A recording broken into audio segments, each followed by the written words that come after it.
So hello guys, welcome back to this another brand new video. So in this video I will be teaching you how you can solve your problem in your phone connection.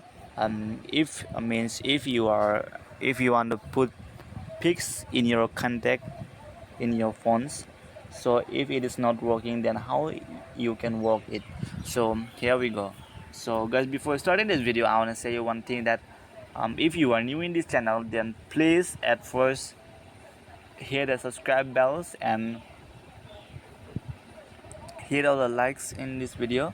So guys, let's start this video. So at first, what you have to do, you have to go for settings, and after going in settings, you have to search for your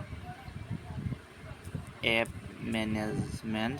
So in my phones I have app management. From app management I can do, maybe in your phones you can see app permissions, so you can click in app permissions. So here I have to go. So you just click in the app list, and after that you search for you can search for, or you just can scroll down your mobiles to search for phones. So here we go, phones. So after coming here, you can see this for stop. You have to click this for stop, and after that you have just come here in the storage users and clear cache and clear data.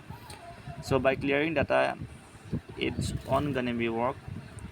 So whatever permissions come in the permissions, and you have to allow in every options, in contact also, in microphones, in phones, okay, in the storage also. So guys, this how you can do, and your contact photos will be updated. Okay guys, so thanks for watching this video.